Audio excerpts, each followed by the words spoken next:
आज हम करने वाले हैं class 12th maths chapter 13 probability का example number 37।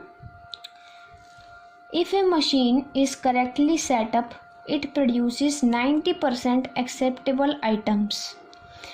If it is incorrectly set up it produces only 40% acceptable items.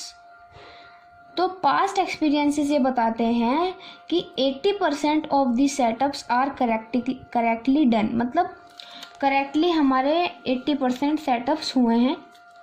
If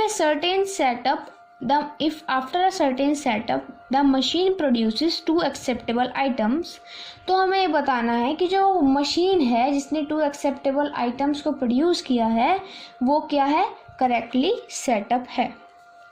तो गिवन क्या है कि वो क्या कर रही है, 2 एक्सेप्टेबल आइटम्स को प्रोड्यूस कर रही है। तो गिवन हमारा हमेशा ए होता है, बेस थ्योरम का क्वेश्चन है, ठीक है।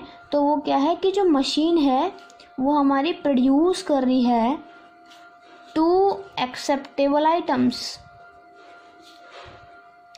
और इवन हम क्या मानेंगे कि वो मशीन जो है वो करेक्टली सेटअप है, और दूसरे में उसका नेगेटिव मान लेते हैं कि वो करेक्टिवली सेटअप नहीं है।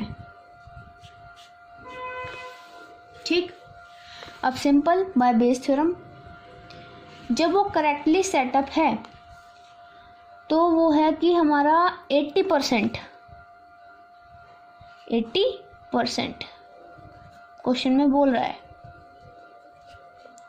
E2 इससे माइनस करके आ जाएगा ऊपर वाले से 0.2 PA/E1, यानी कि वो करेक्टली सेटअप है, ये गिवन मतलब ये हो चुका है कि वो करेक्टली सेटअप है, और वो 2 एक्सेप्टेबल आइटम्स को, मतलब एक्सेप्टेबल आइटम्स हमारे प्रोड्यूस कर रही है। तो उसकी प्रोबेबिलिटी क्या है, एक एक्सेप्टेबल आइटम को प्रोड्यूस करने की क्या है 90%, तो 2 को करने की क्या हो गई 90% डबल टाइम्स, यानी 90% एक एक्सेप्टेबल आइटम के लिए, क्योंकि वो 2 कर रही है तो 2। ठीक, PA/E2, जब वो करेक्टली सेटअप नहीं है तो वो 40% एक्सेप्टेबल आइटम प्रोड्यूस कर रही है, लेकिन सिर्फ एक। तो 40% 2 बार लिख देंगे क्योंकि ये एक एक्सेप्टेबल आइटम के लिए है और ये दूसरे एक्सेप्टेबल आइटम के लिए है। 2 बोल रखा है क्वेश्चन में। 0.9 इंटू 0.9, 0.4 इंटू 0.4 निकाल लेंगे। अब कह रहा है कि करेक्टली सेटअप होनी चाहिए, यानी E1/A, PE1, PA/E1, PE1, PA/E1, PE2, PA/E2। Values रखेंगे, आंसर आ जाएगा 0.8, 0.9 into 0.9, 0.8, 0.9 into 0.9 plus 0.2 into 0.4 into 0.4।